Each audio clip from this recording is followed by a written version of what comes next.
7, 8, 9, 10. The victim has no pulse and breathing. Activate EMS. Hey, you ma'am, call 911, get an AED and report back to me. Perform CPR. 1, 2, 3, 4, 5, 6, 7, 8, 9, 10, 11, 12, 13, 14, 15, 16, 17, 18, 19, 20, 1, 2, 3, 4, 5, 6, 7, 8, 9, 1. 1, 2, 3, 4, 5. 17, 18, 19, 20. 2, 3, 4, 5, 6, 7, 8, 9, 4. 1, 2, 3, 4, 5. 1, 2, 3, 4, 5, 6, 7, 8, 9, 10, 11, 12, 13, 14, 16, 17, 18, 19, 20. 2, 3, 4, 5, 6, 7, 8, 9, 5. 1, 2, 3, 4, 5. Check for the pulse and breathing. 1, 2, 3, 4, 5, 6, 7, 8, 9, 10. The victim has pulse and breathing. Place the victim in recovery position.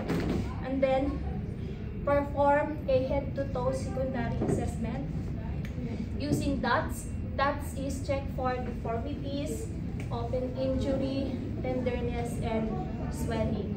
And if the victim has pulse but not breathing, perform 20 to 24 rescue breath. And if the victim has no pulse and not breathing, perform 5 cycles of CPR. Yun lang yun. 5 cycles of CPR pa rin. 5 cycles. Pero pag sinabi niyang perform, if the victim has no pulse, the victim has pulse and not breathing, perform 20 to 24 rescue breath. Pero sa atin, sabihin niyo na yan. Oo. Tapos pag sinabi niya, sige, perform the 20-24 rescue breath if the victim has pulse but not breathing. Magigets niyo? Oo. So yun na lang gawin natin. May assessor, gusto niya 1,001, 1,002, 1,003, 1,004, 1,005, 1,006, 1,007. Yun. Pag sinabi niyang okay, pag rescue breath, di ba, blow, 1,001, 1,002, 1,003, 1,004, 1,005. Lalong hihinga. Doon pa lang, hihingalin na kayo. Kung yun ang gusto niya na counting. Pray ako sana maganda at mabalik yung success. Nagigets niyo ba? O, basta wag niyo kalimutan, pag nagbigay ng rescue breath, pag adult, 5 seconds. Pag infant, 3 seconds lang. Okay? Victim responsiveness. The victim is unresponsive. Check for the pulse and breathing. 1, 2, 3, 4, 5, 6, 7, 8, 9, 10. The victim has no pulse and breathing. Activate EMS. The user, call 911. Get an AED and report back to me. Perform CPR.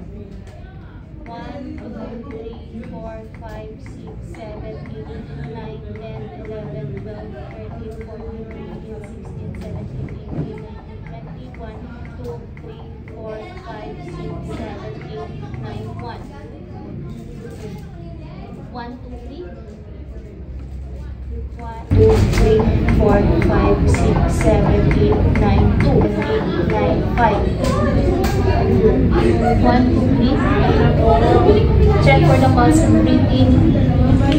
1, 2, 3, 4, 5, 6, 7, 8, 9, 10. The victim has pulse and breathing. Place the victim in recovery position. And then, perform the head-to-toe secondary assessment using DOTS. So, check for the deformities, open injury, tenderness, and swelling. If the victim has pulse and not breathing, perform, pag sa bata, perform 40 rescue breath. 40? Oo, 40, remember? Okay? If the victim has no pulse and not breathing, perform ulit the 5 cycle of CPR.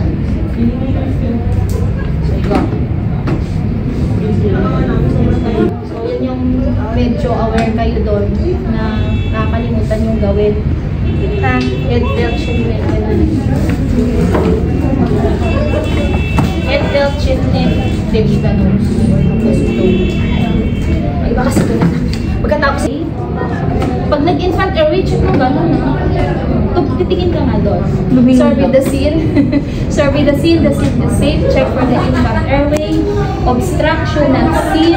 Check for the pulse and breathing. 1, 2, 3, 4, 5, 6, 7, 8, 9, 10. The victim has no pulse and breathing.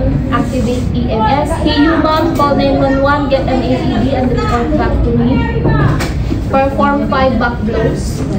So, dapat medyo naka-elevate ito. Pero, diretso na kayo sa script ha. Perform 5 back blows. 1, 2, 3, 4, 5. 5 abdominal thrust. 1, 2, 3, 4, 5. 30 chest compression.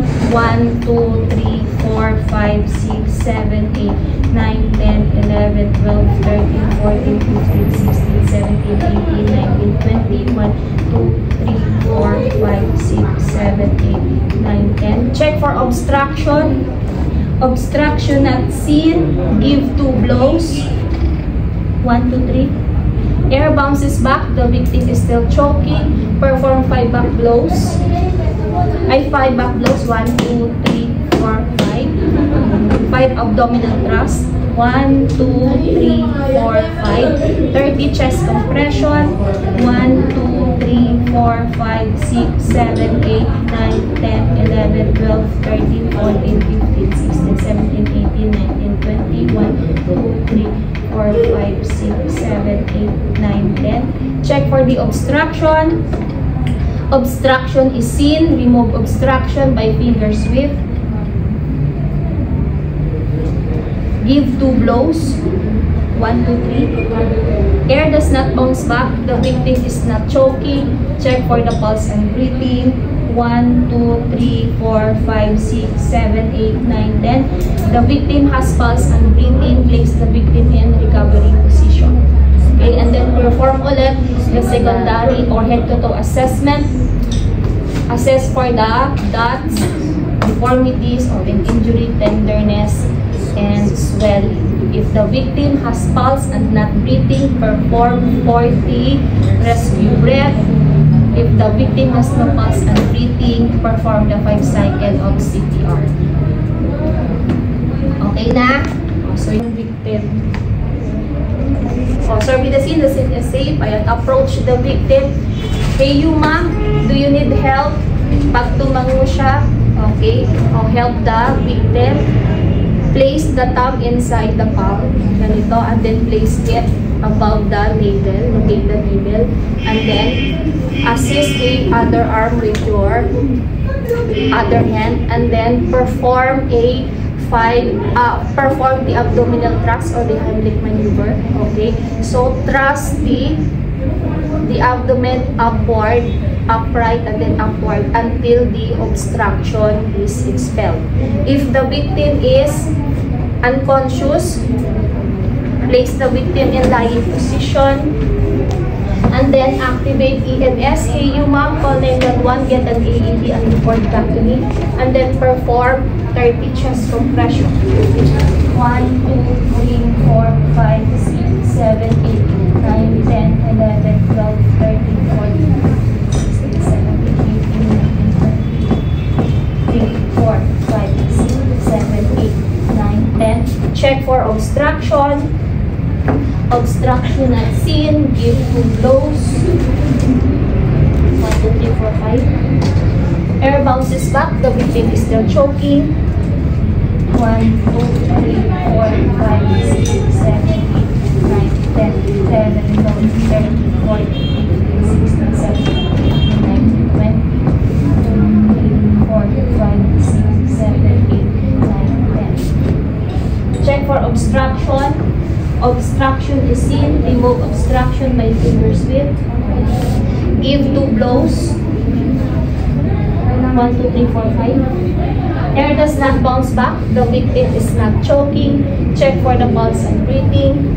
1, 2, 3, 4, 5, 6, 7, 8, 9, 10. The victim has pulse and breathing. Place the victim in recovery position. Perform Secondary, deformities, open injury, tenderness, swelling. If the victim has pulse but not breathing, perform 20 to 24 rescue breath. If the victim has no pulse and not breathing, perform 5 cycles of CPR. Okay, so that is our Hingal yours. Post ko na to. Post ko na. of course, gather all the Sa YouTube. Okay, and then of course, do not forget to perform. Model na si ma'am sa You YouTube are ko. going to don't allow, so you can don't allow this. Okay? So and of course, before we are going to place our linens, syempre kailangan muna namin i-disinfect yung ating bed. Okay? So we are going to use a towel and of course a disinfectant to clean our or disinfect our bed. Okay, so we are going to disinfect. Of course, we are going to start from the far side of the bed natin.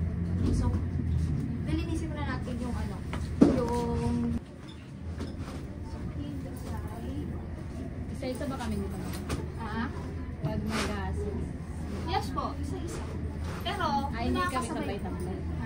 Pwede, kaya nga yung Bottom sheet.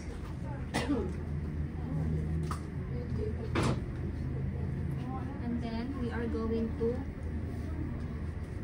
Diba ang tulas? bring the first flap down and then fan-fold muna ha, kasi ang ginagawa nyo pagkababa ng isang flap, pinatak nyo agad. Fan-fold muna bago nyo itak. Okay? Fan-fold first.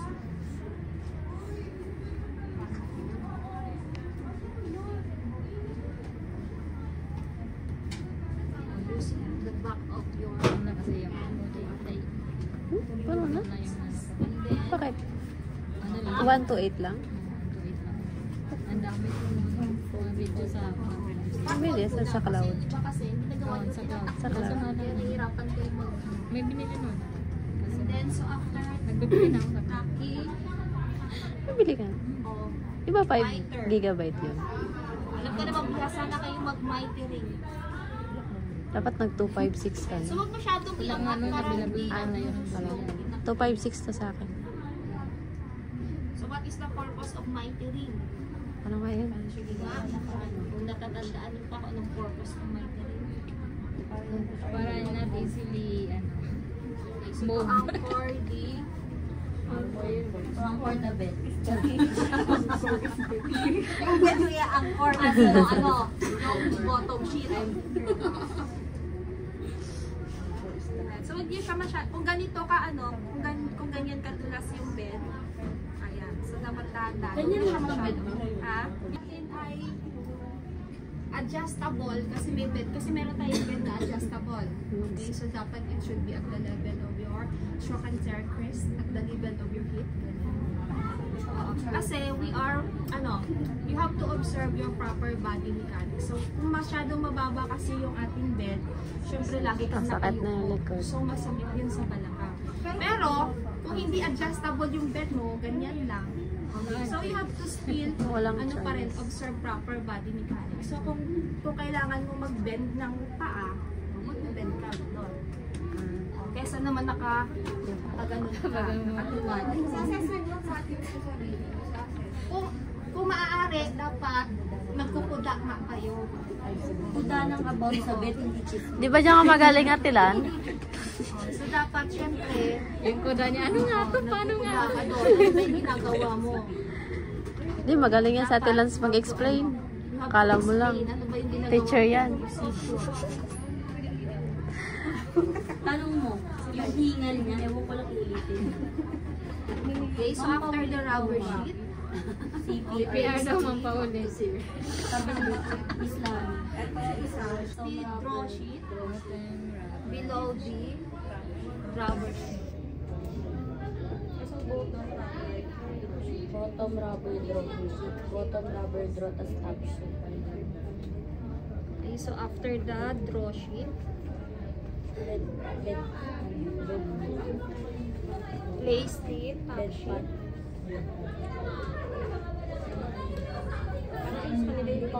Okay, so your the top sheet, di ba, dapat it should be yung the upper side at the edge lang. So,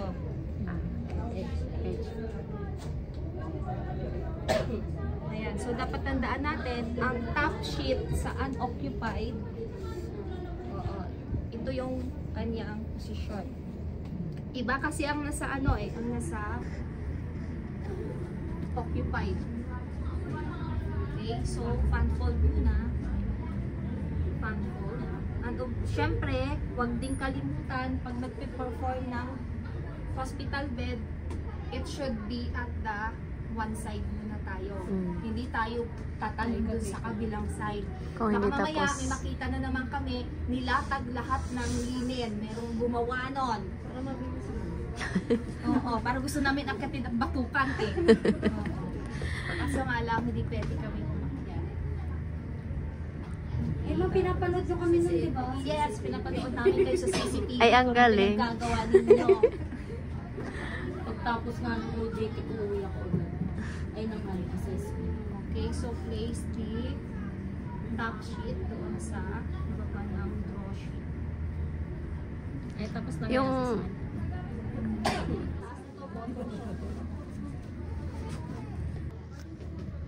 So, dapat bila sana kayo. Super busy siya. ayaw mo pa nun, model ka. Sa Occupy. Ma'am, I'm done. Ayun, ano ka? Depende. Pakiulit lang. Aray ko sa'yo mo. Kumukuha sa ano na dito. Lalagi na. Oo. Ano ako wala? Diba, yung opening ng window is away from the door. Okay, so para hindi pasukan ng microorganism. So this is a open bed ito. Pag closed bed, Insert the pillow. ayan. Narilito ako sa obstetrical at saka ano, And then, post-operative. kung ipaperform pa kayo ng what if the victim is coming from the surgery or Post-operative. or post-operative. Ayun. Paano ngayon, ma'am? So, remove the pillow. Ay, walang pillow pala yun. Walang pillow dapat. Walang pillow. And then, Bagong dapat opera na yung top sheet, kung Hati naka-wheelchair ba? yan, dapat naka-triangle. Ah, triangle. Nalilito ako dyan eh. Diyan ako nalito. Nung nag-demo. Papunta na yung pasyente. Papunta na yung pasyente. Ganito lang dun.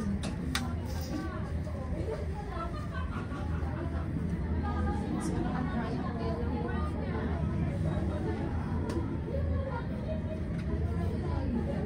Ayan. So, dahil yan yung door, pagkagal lang. Triangle.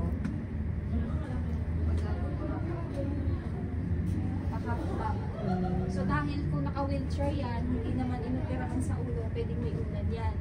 Pero kung sa ulo yung operation, or bawal dahil may anesthesia, so bawal yung may unan, pwedeng ilagay mo na lang sa paa. Pero yung top sheet, ang top sheet mo, naka-half lang din. Papunta naman doon. Pag naka-wheelchair lang ang triangle, ma'am. Oo. Kung naka-wheelchair, pag So, naka-stretcher, ganyan nga. yung nakahiga siya, tapos lumipat. So, dito. Yan, nakaganito yung top sheet.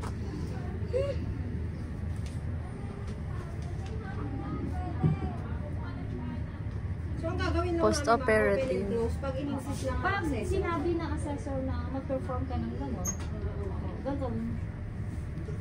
Kaya susundin niyo pang kung anong gusto na sa Pero mamili lang naman man kung occupied or unoccupied na pa. ulo yan, may anesthesia, so bawal may unan. So, ilagay mo na natin sa baba. Okay? Pero, depende nga, sabi natin, kung may secretions, kung saan yung secretion, so you have to Place the move your rubber. rubber sheet at the throw sheet. So, dahil kanina, naka-wheelchair, kakapanganak lang, so dito natin ilalagay. So, kunyari, ang pasyente may operation sa ulo, bawal yung may unan. So, yung unan nandun, and then of course, lilipat natin doon dito sa may head part dahil nandun yung secretion. So, pag sinabi ni assessor, strip the bed, okay, kunin po natin yung unan muna, and then remove the pillow. Yung pinakagusto ko, yung basic case. Pillowcase. So, hindi na tayo hahawak doon sa labas kasi madumi yun. So, ito na yung procedure na malinis. Okay, so remove the pillowcase. And then, use the pillowcase as 10 minutes. And then, we are going to strip the bed. So, start tayo dito. So, dapat, pag ganon, ang loob, ito kung finding microorganism. Yan kasi, madumi na. And then, find occupied bed making. Of course, do not forget to gather all materials needed. And of course, do not forget to perform asepsis. And syempre, we are going to check the doctor's order. So, dahil kasi meron tayong patient sa bed, okay? So, kanina, unoccupied walang patient yun. So, we are going to check of what type of patient that or what type of occupied bed making that we are going to perform. Okay? Kung what type pala of the patient na meron siyang condition. Kasi may patient na hindi pwedeng masyadong Galaw. turn kasi. Okay? Ayun. So, dito, okay, so after gather all materials needed, okay, so we are going to approach our patient. Okay, so we are going to introduce ourselves to the patient. Ma'am, my name is Jana. I will be your caregiver for today. I will go to perform an occupied bed making. So, okay na po ba na ito turn po kayo? Okay na po sa inyo? Ayaw. So, graduin mo lang. Sabi mo, yes. Okay, Kaya mo si Enrica. Kaya mo si so, Enrica. because we are going to start only sa unang side, di ba? So, kung nyari, dito ako start sa side na to, so I will going to turn the patient at that side. Okay, so before that, untuck muna the linen. Untuck all the linen. Ayun, so, do not forget to don a gloves kasi yung patient natin is contaminated. May bacteria. Aray ko. Nakakawa. Contagious ang sakit ng Ano kasi Christina? So you have to don a glove. Ikaw ba yan, Christina? Pero pagpasok yun naman dito, naka-gloves na yun. Water! Okay. So I'm going to side the patient. Yung nakahiga na lang yata doon sa loob. Hindi, wala pa siya sa baba. Third floor pa siya. Si ano yun? Insyang. Oo. Wala, mabait yun si Insyang. Nakakausap pa nga yun eh. Pag lalapit ka, nakagano'n na siya. Pag lalaki, ayaw niya sa lalaki. Nagagalit siya. Of course, do not forget the side. Kasi yung side nyo, kasama doon. Sabi, si Enrica pag inugasan. Malaglag ako, malaglag. So yung una, kasi meron kasing prepared ng patient na walang unan, prepared naman ng iba na may unan. Kasi mahirap naman talaga pag walang unan. Okay, so adjust natin yung unan ng patient. Yan, paside natin. So para meron pa tayong space for our bed making. So you have to roll the soiled linens. Kung maaari, intact natin doon sa ilalim ni patient. Tap.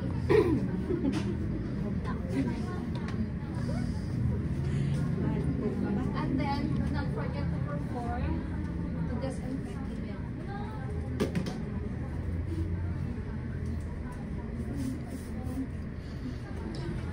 To disinfect the bed. Start from the far side to the near side. Okay, so after that, place pa rin the bottom sheet.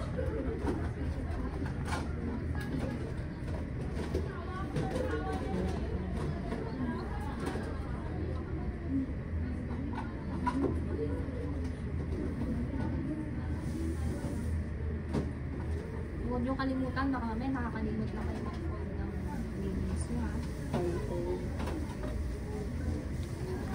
Okay, so pan-fold sa gitna. Pan-fold muna. And then, up. Pagka-top,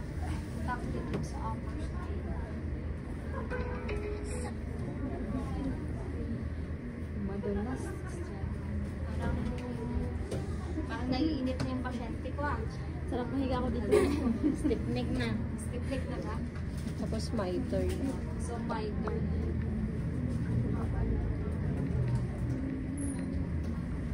Sabi ko, huwag masyadong inaangat para hindi mawala yung Ano nga yung explanation ng miter mo?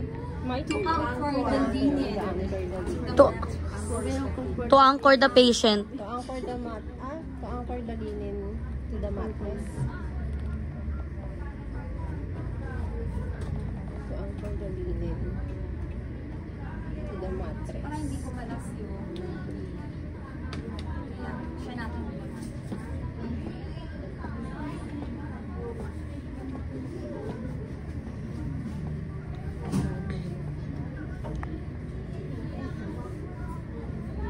Okay, so after the bottom sheet, draw sheet ulit. Bring the first fluff and then place it under the bottom sheet. And then the draw sheet. Bring the first fluff. And then fan fold. Place it under the Ganun pa rin, kanina. rubber. Same lang! Parang maglalagay ka lang na, kaya-kaya mo naman yan. Same lang naman yan. Start ka na ba? And then, top. Top sheet, excess linen. And then, Ang kati ng ilong ko. place the top sheet.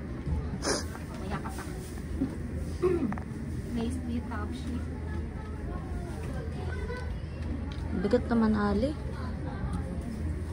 And then, bring the first fluff. Bigay mo kayo. Ay, After placing the first Lorraine. Ikaw naman daw. pagka-fan fold nito towards you. Hindi kagaya nung sa Occupy, napapunta sa gitna yung fan fold. So dito sa Occupy, Ilang back, di ba? towards you ang pagka-fan fold. Okay? Kasi para pag Top sheet. para pag sinupain mo yung si patient mo, hindi niya mahihigaan yung Top sheet. So, papahiga na natin isusupain ko si patient. So, yung old linen niya, dapat hindi magta-touch dito sa new linen. So, yung top sheet niya na to, itataas lang natin ng konti. Kasi pati yung top sheet ginawa ng kumot.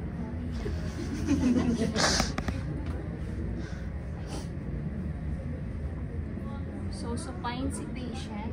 Ma'am, isusupain ko po kayo ah. Supain.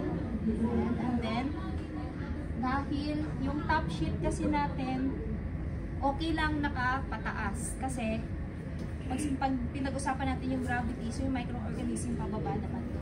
So, hindi naman paakyat. So, okay lang yung new linen na nakapatong sa guma. And then, after that, remove. Remove the soiled linen. And then, ipapaside natin si patient natin kasi. So, remove muna natin yung unang natin siya.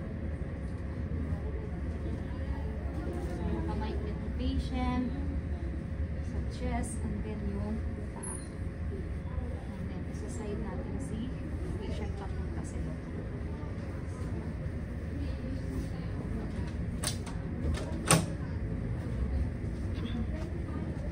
Tapos, isama na pati buhok. Abay buhok eh. Ma'am, after yan, after ng bed bath, ay dapat pala after ng bed bath ka na. Okay, so after that, dito naman tayo sa kabila. Ma'am, pwede paabot ng pang-minis ko. Yan. So, remove the soiled linen. After remove the soiled linen, disinfect the bed.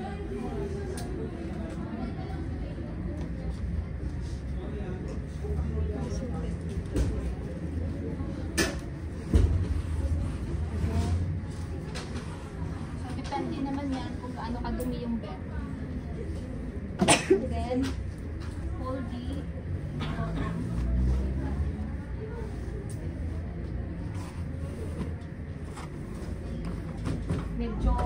balik ka dito. Kasi kailangan ano to. May force.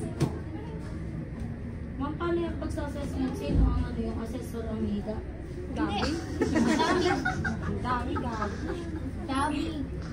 Dami or pwede siyang magpaano ng Pag siya pinahiga mo, binagsak ka. eh paano siya makakapag ano sa'yo?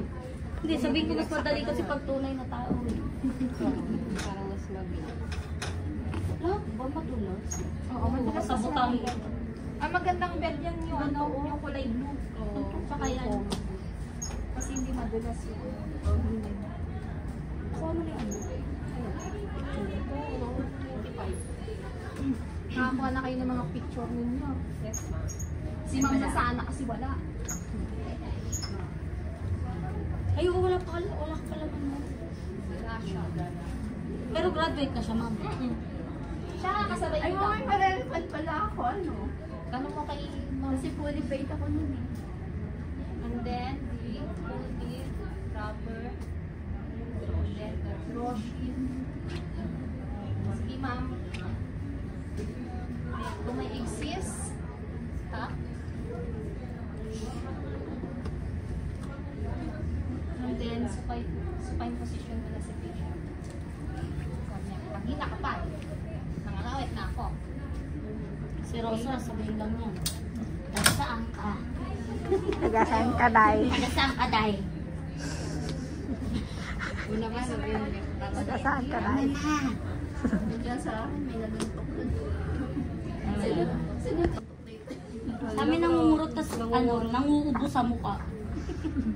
Si Insyang. Pinchang.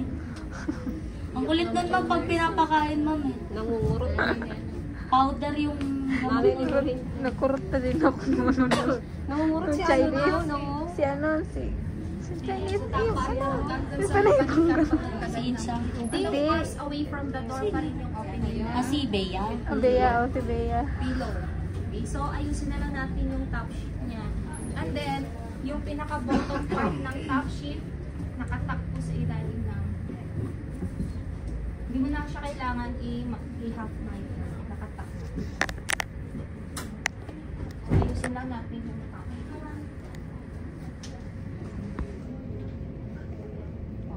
Okay. Sorry! Ayan. So, after that, perform aftercare. Ako na.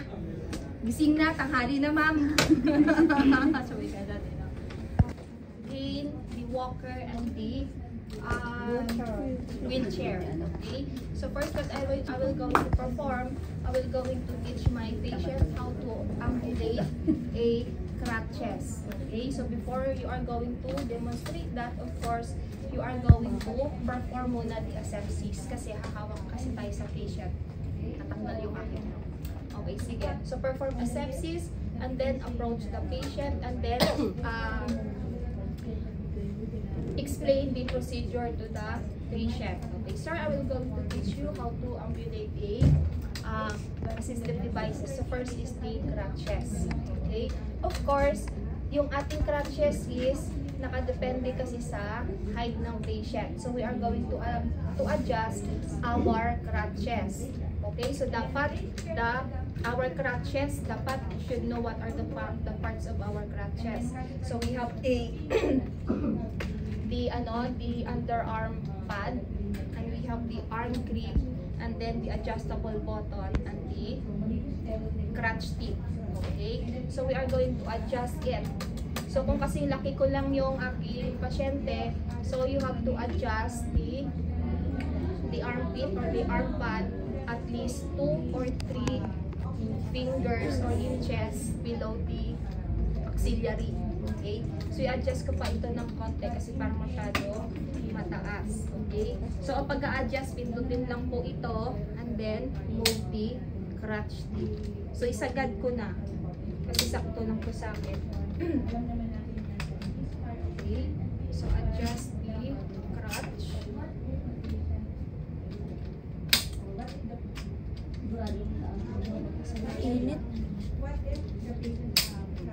After adjusting, okay, so tell the patient that you are going to perform a different types of gait in crutches. Okay, so ito yung medyo nahihirapan kayo dito kasi marami namin dito. Okay, so first is I'm going to teach my patient how to ambulate a 4-point gait. Okay, pag sa 4-point gait, of course, dapat tripod position muna tayo. So, 3 inches from the side of the foot and then 3 inches forward. Okay, that is tripod position. Okay, so 4-point gait, you have to move the crutch forward and then opposite leg followed by the opposite crutch and the opposite leg. Kaya nga tinawag na 4-point gait kasi 1, 2, 3, 4. Wala na siya alam kung weak leg or ano. Okay, so ito, mauna kasi dito, weak, tapos ito kasi strong. Okay, so crutch, weak leg, crutch, strong leg. Okay, 1, 2, 3, 4, 1, 2, 3, 4. So that is the 4-point gait.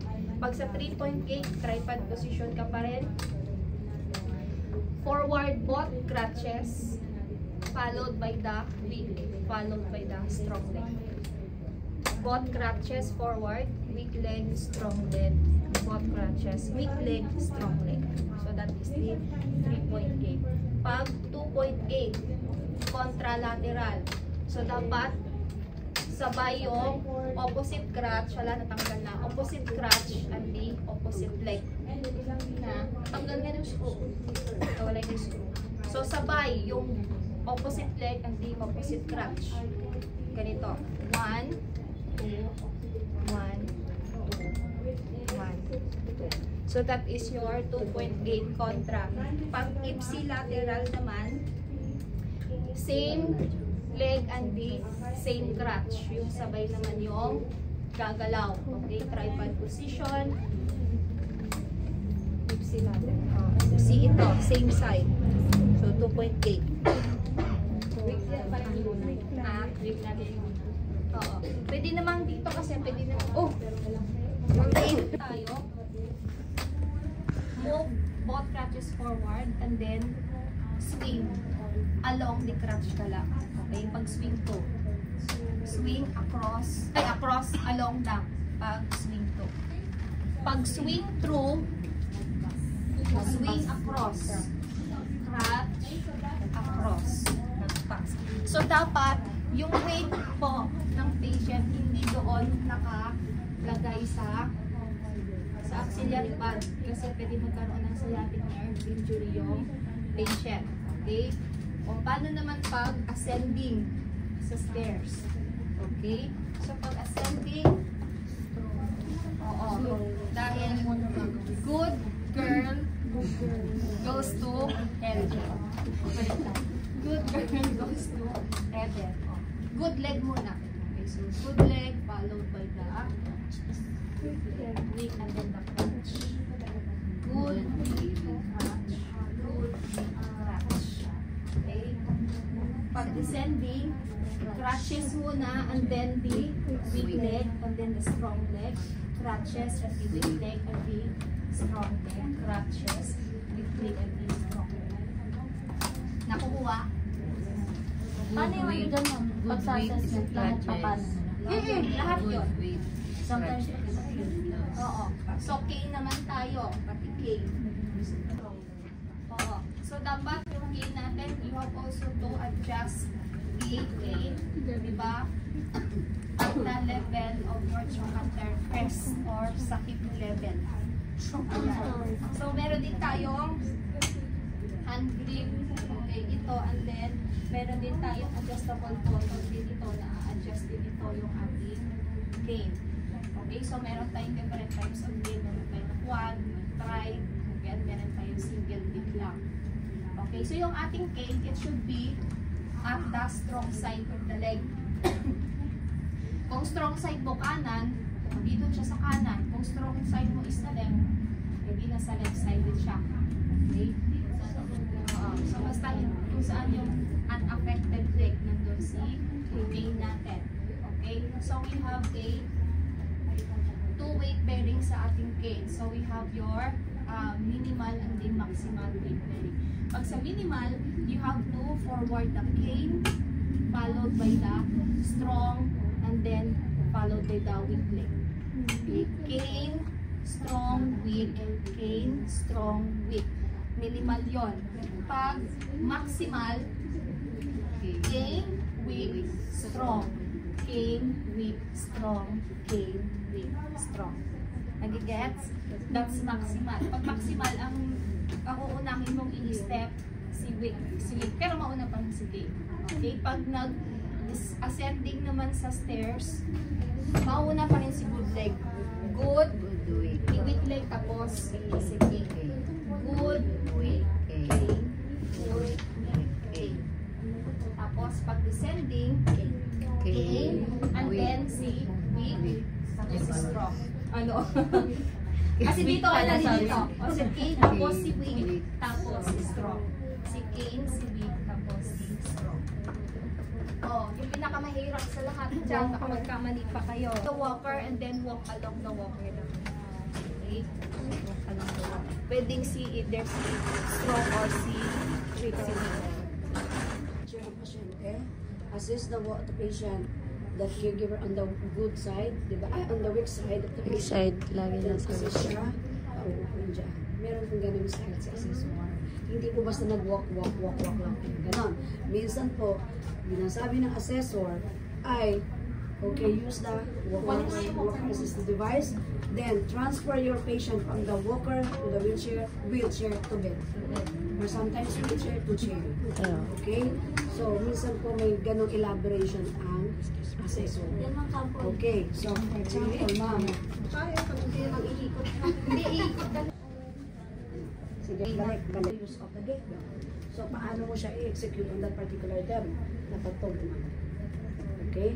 So, yun po siya. Sagad na yata. Sagad na yan. Sexy talaga siya. Okay, ma'am. Sige po.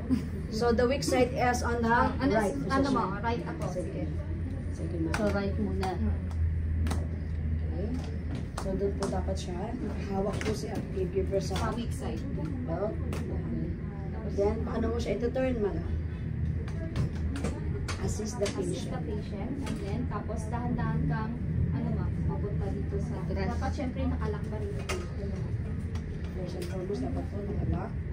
Then, Dahan-dahan upo ma. Hawakan mo naman sa... Hawak siya. Hawak ka sa Then, harap. saka po, bibitaw doon. Kapag secure ang patient na hawak niya yung kanyang upuan. Ayan. Okay? So, that's the time. Aalisin niya yan. Then, saka po ilalagay yung footrest. Then, unlock the wheel. Then, kung saan po sila pupunta. Nakapunta ma. Kari sa papunta sa... Sa direct. Opo. Kunyari po ito, transfer niya po. Upuin na lang. So, dito po kunyari dito. Saan ba? Ito. Upuin na lang po yun. Dito siya ma. Asan ba? Diyan dito na lang. Ay, dito ba? Diyan na lang ito siya. So, lock the wheelchair. Makakahawak na ako ma. Kasi tumatakbo ko. Kaya mag-lock. Hindi na siya nalalak po kasi. Hindi na siya kasi nalatakbo. Lock the wheelchair. So, we are going to transfer or bag the patient to the bed. So, dapat yung isang leg mo, dapat in between ng patient. And then, dapat yung dalawang kamay niya, dapat nakahawak. Ayan, tapos hawak sa bed. Tapos, sabihin mo sa patient, ma'am, I will going to transfer you again to the bed po. 1, 2, 3. Ayan. So, kung okay na si patient dun sa bed,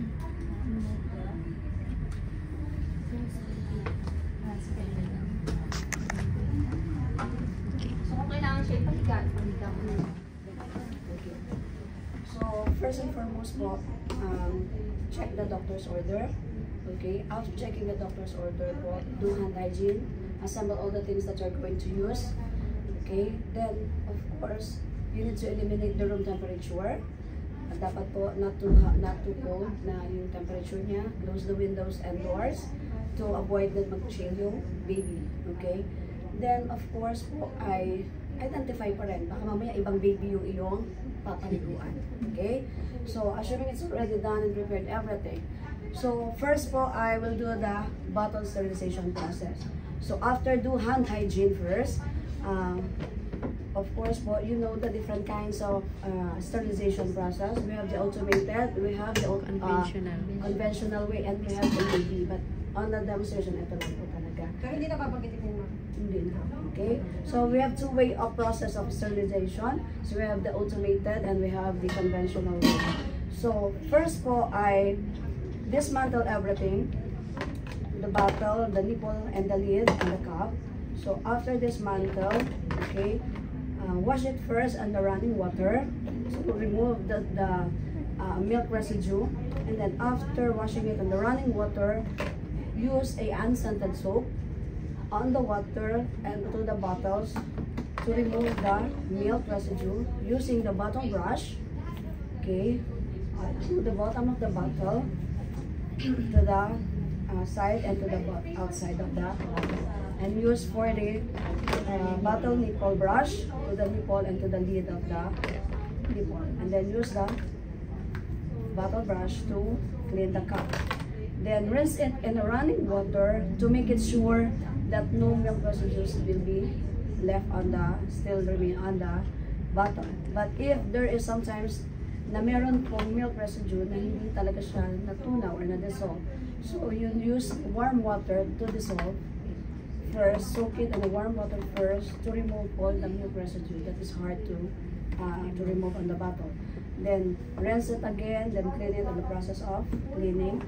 Then make it sure po nalinis mo siya thoroughly, and then after cleaning it or rinse it in the running water and using the automated way in the sterilization process. So first po, put water or pour water first on the machine, then put the water, put the bottle lid side down or pataob. Okay, so use your tongue, bottle tongue. Everything po dapat po nakalagay. It depends sa dami po ng bote at saka ng nipple or paraphernalia will be put on the machine. Ganun din po yung dami ng tubig. As much as possible po, lahat po is ma-sterilize niya. Hindi siya konti, hindi rin siya sobrang dami. Okay, so that depende po. So cover it, then set the button up to 15 minutes. Then wait for the 15 minutes finish. Then once it's done, turn off the machine and then put the bottle and everything to the dry rack. Okay, make it cover, let it air dry, hindi po siya pinupunasan. Okay, so assuming it's already done for the sterilization process of automated. Now we're going to proceed for the conventional way or the casserole way. So this is the conventional way.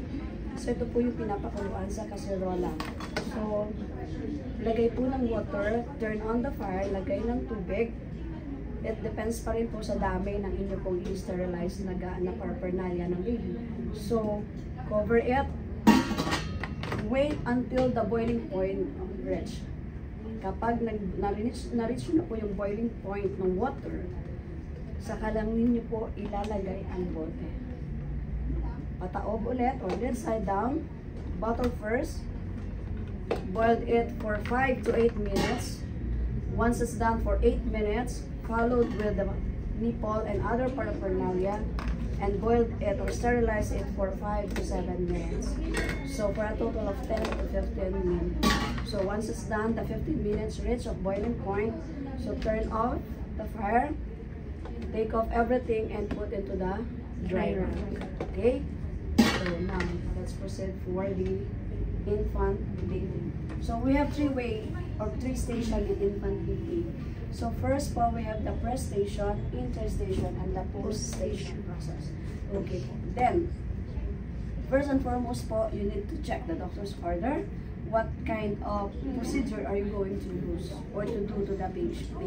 Sometimes po, it depends on the status of the baby. If we're going to use the sponge baiting, if the umbilicus is not yet fallen, if the baby is under circumcision, if the baby is meron po siyang surgical procedure that is not yet healed.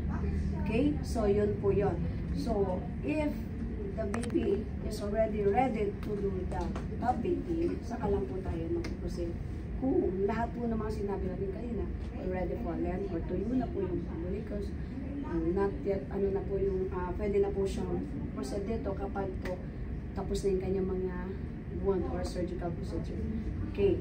So, pagka po sponge bathing, for example po, ay get the baby on the crib, then if ever po ay, ang gagawin po, sabihin ng assessor, for example, sabihin niya ay do the sponge bathing lang. Kasi the baby is still not yet ready for the topic.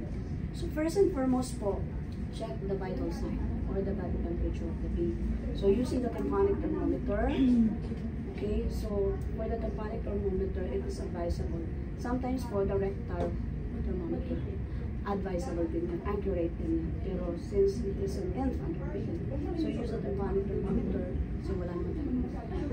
Then, 36.4 to 37.4, the normal range of the body temp of the baby.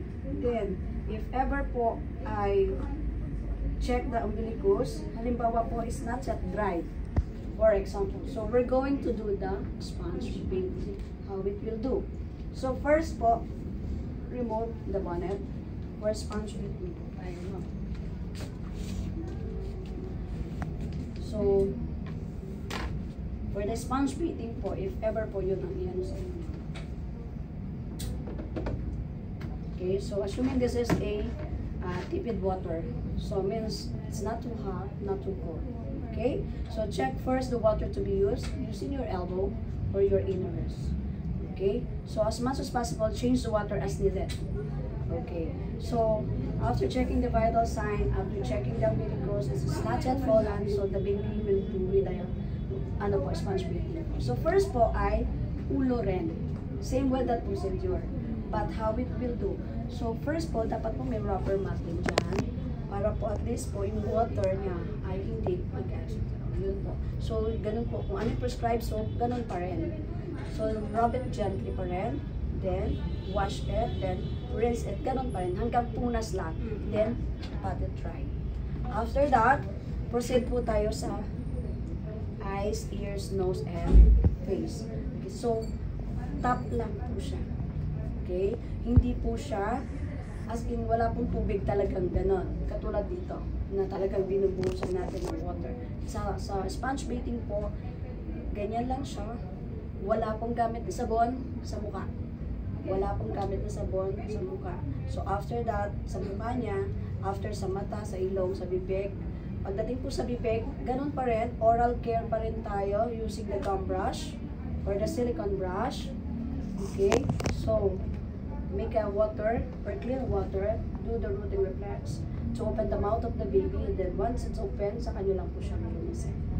Okay, so after the oral care, saka pa lang po ninyo rin tatanggalin yung kanyang lower. So the last part that we're going to take off on the baby's body is the diaper. Because the baby is uncontrollable. Tandaan po natin yan. Hindi po all throughout tinanggal nyo na agad, nasa mukha pa lang kayo. Bawal po yan, no? So, first po ay kung sponge bathing po siya. So, tanggal po yan. Then, ipapat-dry lang natin. Ipapat-pat lang natin siya. So, sa sponge bathing, para po kayo nagpunas ng bata.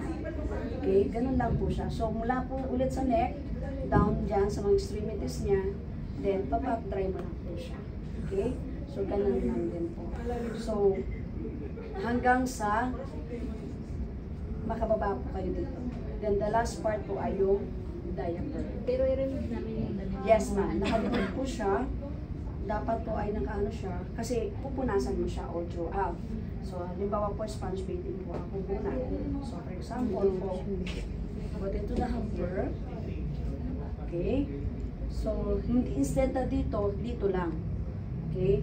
So, hindi ko pa rin po tinanggal yung diaper. Diba ba? So, punas po muna ako. Then, kapag po nagpunas kayo, tapping lang po pag sponge bath. Even to the elders, kapag sinabi po sponge bathing, ang gawin mo, wala pong wash, soap, rinse, pat, dry. Assessor wants to say that you are tapping the bath. So, it means that you are going to use the sponge bathing procedure. So, yun po siya. So, yan lang po siya. Basta lagi po, from the upper down. Okay? So, sa palong hawdan kasi tayo. Diba?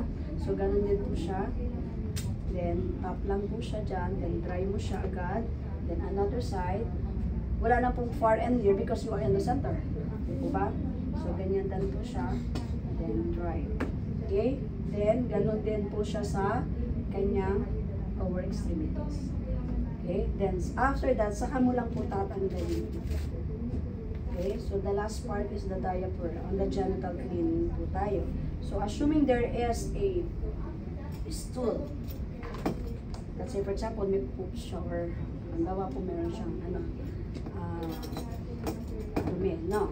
So, in cleaning the genital part first, kasi hindi mo siya maaanuhan kapag hindi mo siya na-clean first. No. So, get the clean water. So, clean it from front going to back. Hindi pwedeng discard. Another way, ulit ng panibagong hula. So, from the top or from the front, going to anus, discard.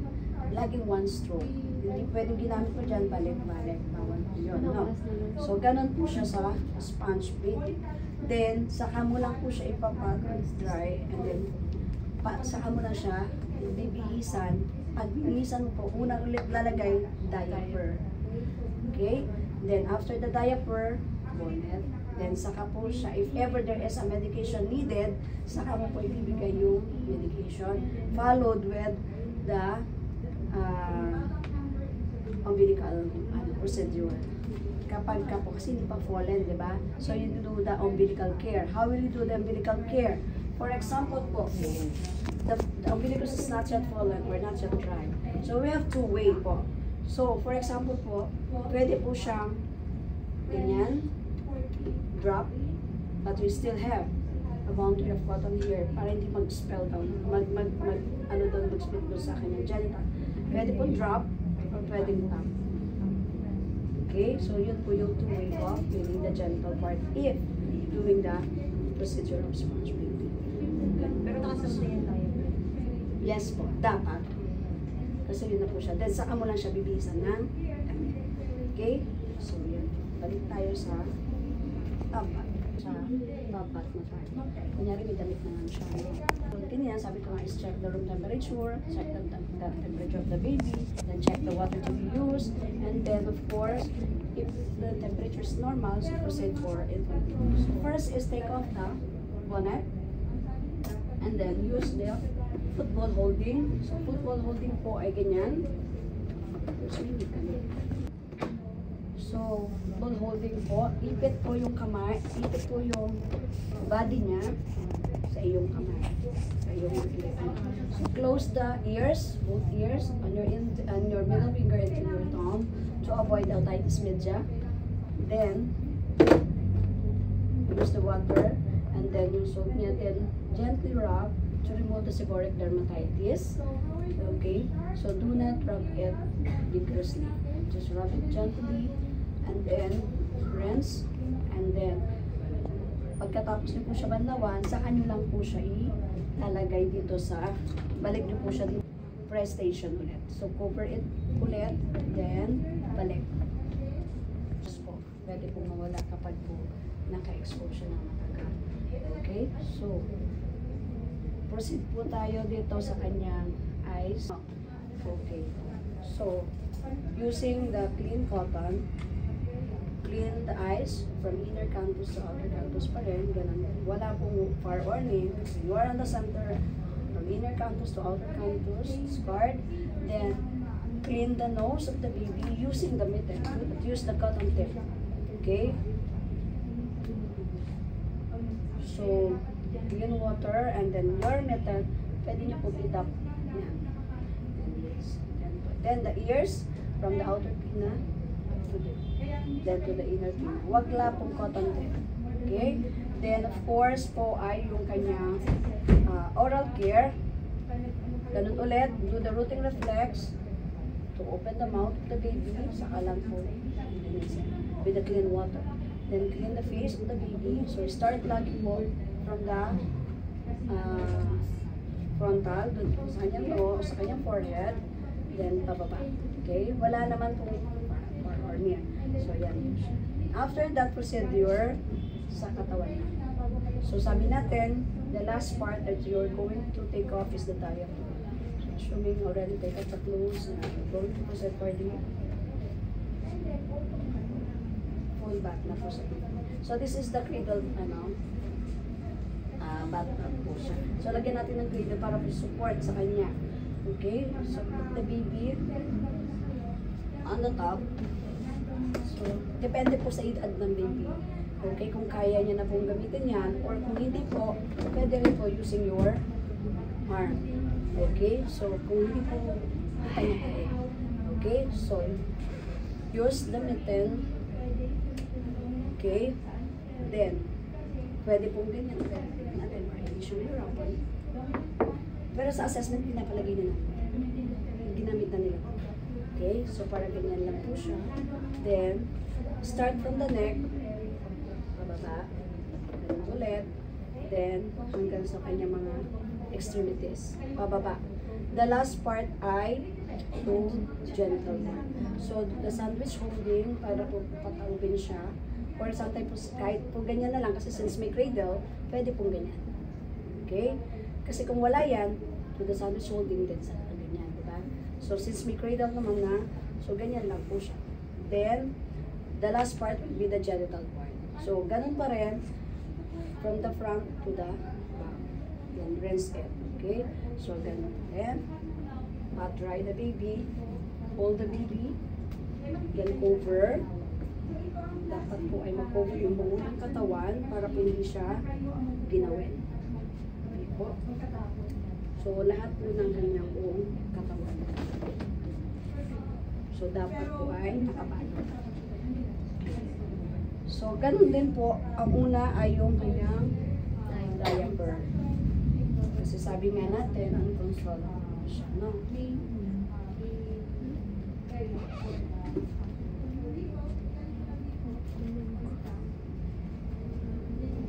So, make it sure po, naka-cover pa rin siya para hindi siya ginawan. Then, lagay lang natin ito.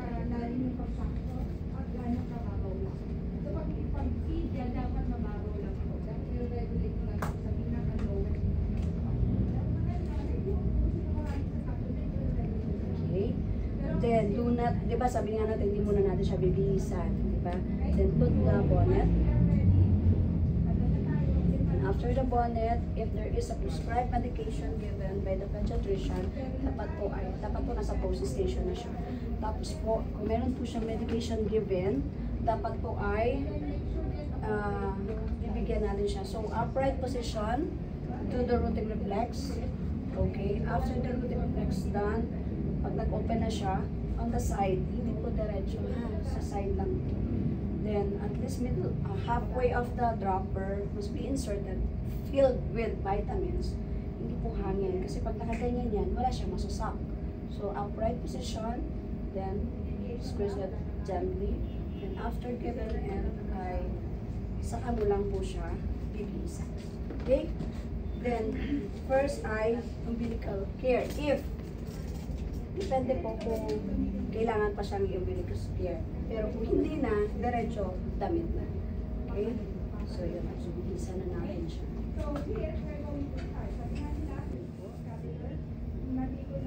Put the baby on the bassinet again, then prepare it for the milk.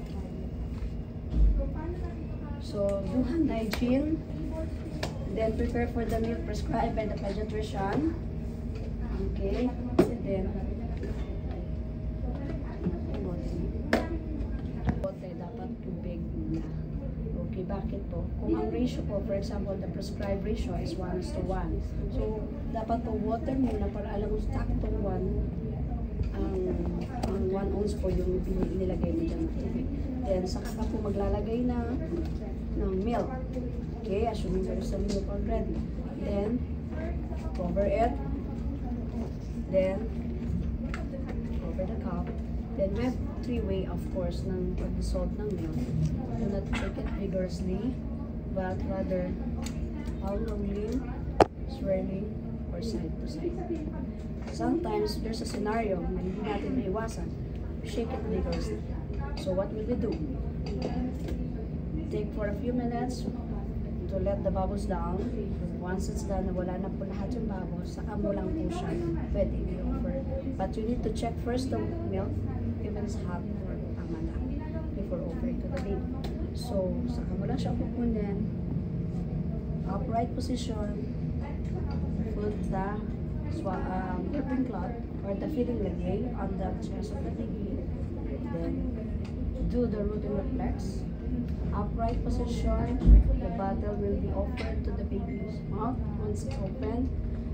Halfway of the nipple must be inserted filled with milk to avoid the colic. Kasi kapag ka po hangin lang, nakababay hangin lang, masasakit. Okay? So, ayun. So, once already consumed, let the baby to birth. Wait for 3 to 5 minutes to birth the baby. Once it's done for the 5 minutes, pwede po yung ganyan. Sometimes po sa laki. Depende po sa edad ng baby. Okay? Yun na po siya. Bago kayo magsimula sa arms. Kasi yun ang nasa module.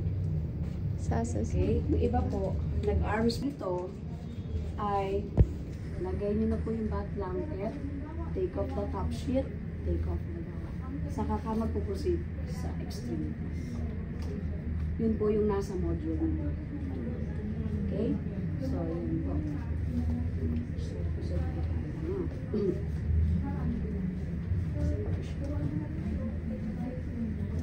Giver for today, and I will demonstrate the bed bath. So we have two ways, by sponge bathing and a full bath. Okay? So first po, I read the doctor's order para po malaman natin kung anong klaseng pasyente ang ating pong papaliguan.